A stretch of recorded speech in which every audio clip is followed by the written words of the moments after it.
Selamat sore, puji Tuhan hari ini kita diberi kesempatan kembali untuk boleh beribadah, memuji dan memuliakan nama Tuhan.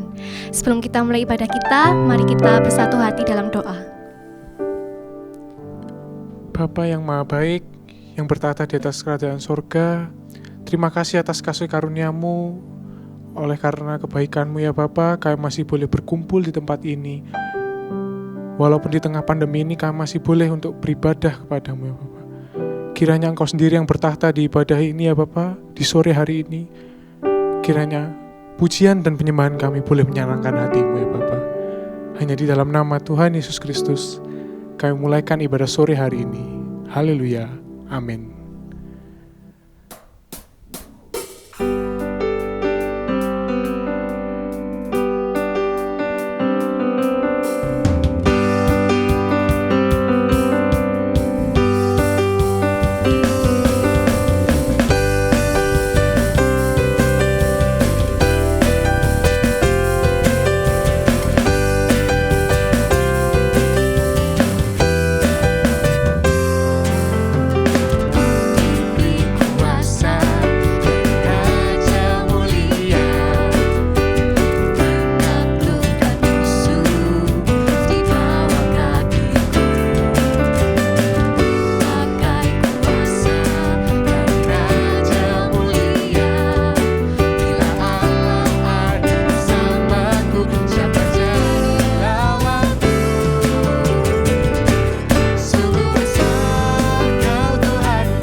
Naikkan pujian bagi nama Tuhan kita yang dahsyat, karena Tuhannya Tuhan kita saja yang punya kuasa untuk menyembuhkan, menyelesaikan segala problema di dunia ini. Amin.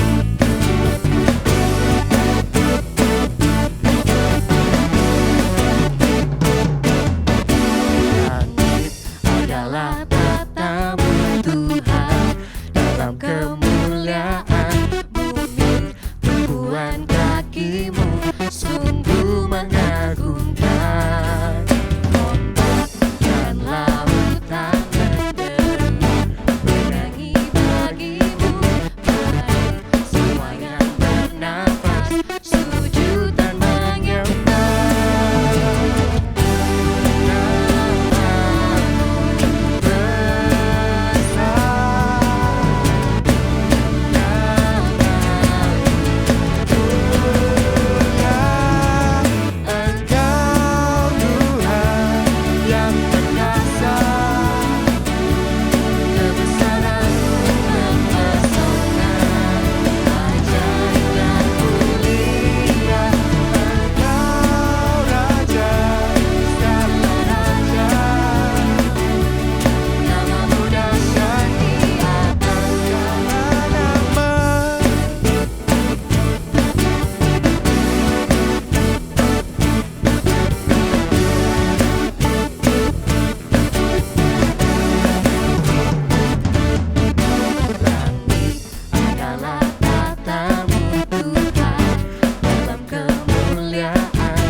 percaya ada kuasa dalam nama Yesus.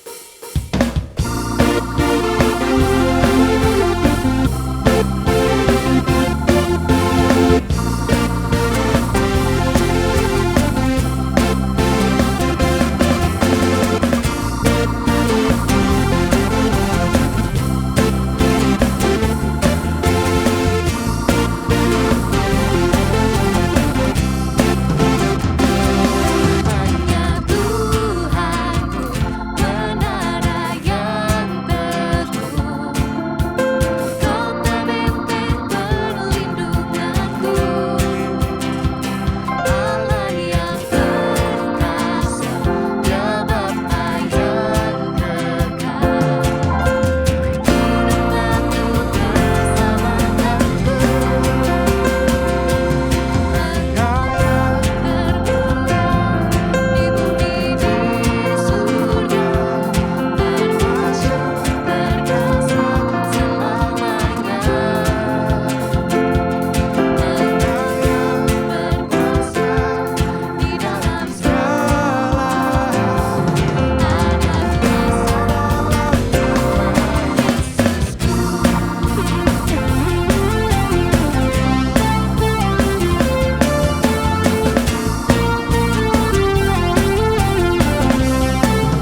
memuji dan memuliakan nama Tuhan. Sekarang tiba saatnya kita mau masuk ke hadirat Tuhan, kita mau menyembah. Haleluya Yesus.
Mari kita berdoa, saudara-saudara yang kasih Tuhan.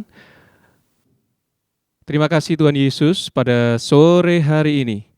Kami sudah memuji, menyembah Engkau, dan sebentar kami akan mendengarkan firman Tuhan.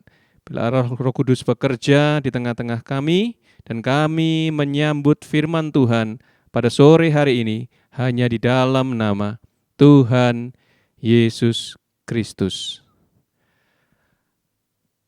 Pada sore hari ini, saya ingin memberikan renungan firman Tuhan dengan judul Hati Tuhan Yesus.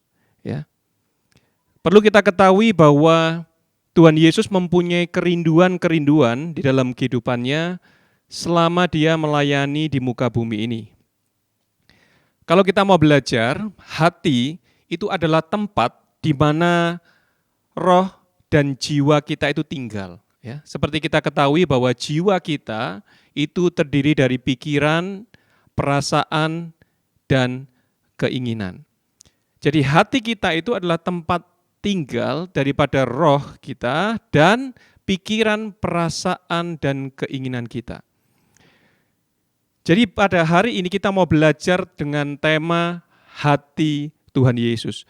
Untuk kita bisa mengetahui hati Tuhan Yesus, maka kita harus tahu apa yang menjadi kerinduan Tuhan Yesus itu. Apa yang selalu dipikirkannya, apa yang selalu ada di dalam perasaannya, dan apa yang selalu ada di dalam keinginannya. Kalau kita belajar di dalam firman Tuhan, dalam Yohanes 4 ayat 34, ya, dikatakan demikian, kata Yesus kepada mereka, makananku ialah melakukan kehendak Dia yang mengutus aku dan menyelesaikan pekerjaannya. Seperti kita ketahui bahwa untuk kita bisa mengetahui hati seseorang, kita bisa melihat dari apa yang dipikirkan, apa yang dirasakan, apa yang menjadi keinginan. Ya, sama seperti kita saat berhadapan dengan teman kita, dengan saudara-saudara kita. Ya, apabila kita ingin mengetahui apa yang ada di dalam hatinya, kita bisa mulai mendengarkan apa yang menjadi pikirannya, apa yang ada di dalam perasaannya, dan apa yang menjadi keinginan. Maka dengan demikian kita akan mengetahui hati seseorang tersebut. Dikatakan di dalam firman Tuhan bahwa apa yang menjadi kerinduan Tuhan Yesus ialah melakukan kehendak Dia yang mengutus dan menyelesaikan pekerjaannya. Ya. Tuhan Yesus menggambarkan di sini bahwa apa yang menjadi kerinduannya itu dianggap seperti makanannya. Ya. Kalau kita belajar, makanan itu adalah suatu kebutuhan tubuh yang mutlak, ya, yang kita perlukan, yang utama, ya, dalam kehidupan kita sehari-hari. Ya. Tuhan menyejajarkan antara kerinduan hatinya itu dengan makanan di dalam kehidupan kita. Dan dikatakan, makananku ialah melakukan kehendak Dia yang mengutus aku dan menyelesaikan pekerjaannya. Dalam hal ini Tuhan Yesus menyatakan hatinya, fokusnya, prioritasnya, tujuan di dalam hidupnya adalah untuk melakukan kehendak Bapanya dan menyelesaikan pekerjaan yang diberikan Bapanya kepada dirinya. Ya. Oleh karena itu kita bisa tahu, ya, apa yang menjadi kerinduan hati Tuhan Yesus. Selama berada di dalam dunia ini Dia mengajarkan bahwa kerinduannya hanya cuma satu, yaitu apa? Melakukan kehendak Bapa dan menyelesaikan pekerjaan yang diberikan kepadanya. Kita lihat di dalam Alkitab kita, di dalam Matius 12 ayat yang ke-50. Ya. Matius 12 ayat yang ke-50 dikatakan demikian. Sebab siapapun yang melakukan kehendak Bapa-Ku di sorga, dialah saudaraku laki-laki, dialah saudaraku perempuan, dan dialah ibuku. Ya. Bahkan Tuhan Yesus menyejajarkan keinginannya untuk melakukan kehendak Bapa itu dengan saudara dari Dia. Ya. Siapakah orang yang dianggap saudara bagi Tuhan Yesus adalah orang-orang yang melakukan kehendak Bapa. Ya. Jelas, ya, digambarkan di dalam ayat-ayat yang sudah kita baca, ya, bagaimana hati seorang Tuhan Yesus hanya satu yang menjadi tujuan hidupnya, yaitu melakukan kehendak Bapa dan menyelesaikan pekerjaan yang diberikan oleh Bapanya. Nah, kita baca satu ayat lagi di dalam Matius 7 ayat 21 sampai dengan 23. Matius 7 ayat 21 sampai dengan 23 dikatakan demikian. Bukan setiap orang yang berseru kepadaku Tuhan, Tuhan akan masuk ke dalam kerajaan sorga, melainkan dia yang melakukan kehendak Bapa-Ku yang di sorga. Pada hari terakhir banyak orang akan berseru kepadaku, Tuhan, Tuhan, bukankah kami bernubuat demi namamu, dan mengusir setan demi namamu, dan mengadakan banyak mujizat demi namamu juga? Pada waktu itulah aku akan berterus terang kepada mereka dan berkata, aku tidak pernah mengenal kamu, enyahlah daripadaku, kamu sekalian pembuat kejahatan. Ya, bahkan lebih serius lagi, ya, tidak setiap orang akan masuk dalam kerajaan sorga meskipun sudah melakukan hal-hal yang supranatural untuk Tuhan Yesus, bahkan dikatakan bernubuat, mengusir setan, mengadakan mujizat demi nama Yesus, ya, tetapi tidak menerima kerajaan sorga. Karena apa? Karena tidak melakukan kehendak Bapa di sorga. Mengapa kok bisa demikian? Ya. Oleh karena itu pada malam hari ini, sore hari ini kita mau belajar untuk mengetahui hati Yesus, supaya di dalam setiap kehidupan kita menerima apa yang bisa dijanjikan oleh Tuhan di dalam kehidupan kita saat kita menuruti firman-Nya. Ya. Apa sebenarnya kehendak Bapa itu? Ya. Apa sebenarnya kehendak Bapa itu? Kalau kita lihat di dalam perjalanan Tuhan Yesus selama berada di dunia ini, hanya satu kata yang dia keluarkan, yaitu sudah selesai, ya, pada saat Tuhan Yesus itu mati di kayu salib. Ya. Jadi kalau kita bisa simpulkan, berarti kehendak Bapa yang dimaksud oleh Tuhan Yesus Kristus itu adalah dengan mati di kayu salib untuk menyelamatkan kita dan menunjukkan bahwa kasih-Nya itu begitu besar kepada kita. Artinya kehendak Bapa di sorga adalah menunjukkan kasih-Nya kepada kita, atau dengan kata lain, Tuhan Yesus mati di kayu salib itu adalah untuk mempraktekkan kasih-Nya untuk menyelamatkan kita. Ya. Oleh karena itu, saudara-saudaraku yang dikasihi oleh Tuhan, pada sore hari ini ya, kita belajar tentang apa sih hatinya Tuhan Yesus itu.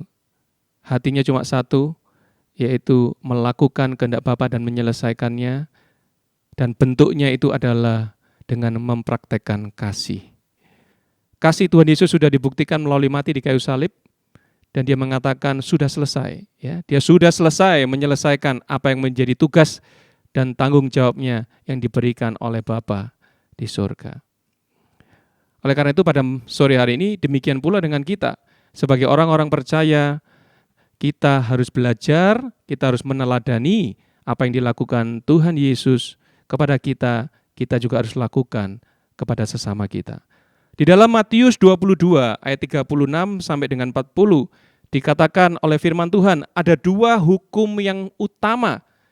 Ya.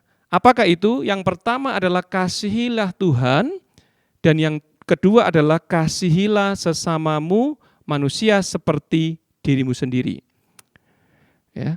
Dan dikatakan di dalam firman Tuhan bahwa bobot mengasihi Tuhan dengan bobot mengasihi sesama itu sama. Dan itulah yang menjadi kehendak Bapa kita di surga. Ya.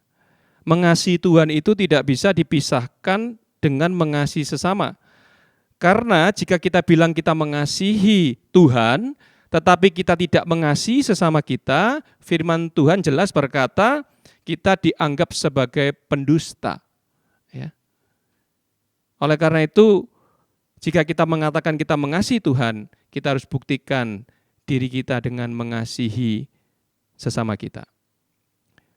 Saudara-saudaraku yang dikasihi Tuhan, hati Tuhan Yesus itu hanya tertuju pada satu hal, yaitu melakukan dan menyelesaikan kehendak Bapanya, yaitu dengan praktek kasih yang mampu menyelamatkan kita semua. Demikian juga dengan kita harus meneladani dan menerima kerajaan sorga itu melalui praktek kasih kita kepada sesama kita. Kalau kita ingat tadi firman tadi, ya, mengapa mereka sudah melakukan banyak mujizat, ya, mengusir banyak setan, tetapi mereka tidak dikenal oleh Tuhan, bahkan mereka tidak menerima kerajaan sorga. Itu karena mereka melakukan semuanya itu tidak didasarkan dengan kasih, terlebih kasih kepada sesama. Apa sih praktek kasih itu apa? Gitu ya, mungkin kita bingung ya. Kita tahu kasih, tetapi praktek kasih itu apa? Praktek kasih itu hanya bisa kita ungkapkan dengan satu kata, yaitu kepedulian. Ya. Orang yang memiliki kasih itu adalah orang yang peduli tentang segala hal, ya, kepada sesama kita. Mulailah praktekkan kasih itu dengan peduli kepada sesama kita, ya, peduli dengan keluarga kita, peduli dengan teman kita, ya, bahkan peduli kepada semua orang, ya. Karena dengan kita melakukan praktek kasih itu, dengan peduli kepada sesama kita, ya, bukan saja kita bisa membuat mereka itu menerima keselamatan, bahkan mereka bisa melihat bahwa ada Tuhan Yesus di dalam diri kita. Ya, firman Tuhan berkata, kita diselamatkan bukan hasil daripada perbuatan kita. Ya, kita diselamatkan karena kasih karunia Tuhan. Ya, tetapi juga ada firman Tuhan berkata, iman tanpa perbuatan adalah mati. Jadi Bapak, Ibu, Saudara dikasihi Tuhan,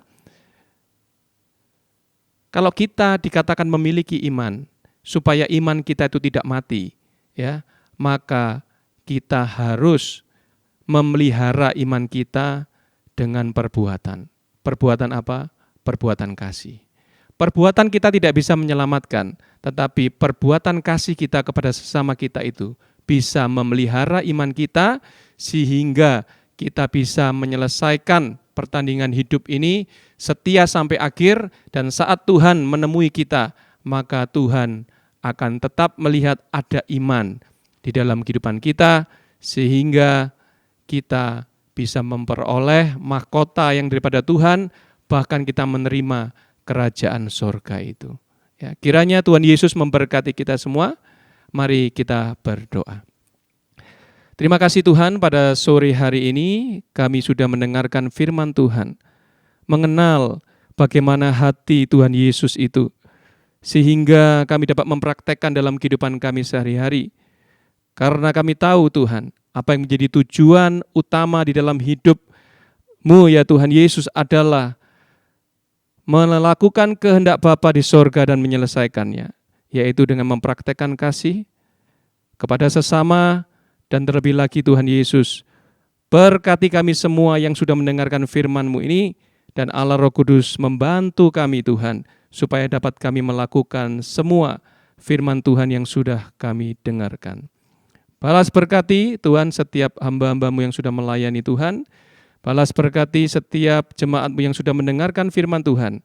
Kami percaya Tuhan akan melindungi, menjagai, memelihara kehidupan mereka dimanapun mereka berada. Di dalam nama Tuhan Yesus Kristus, kami sudah berdoa dan mengucap syukur. Haleluya. Amin.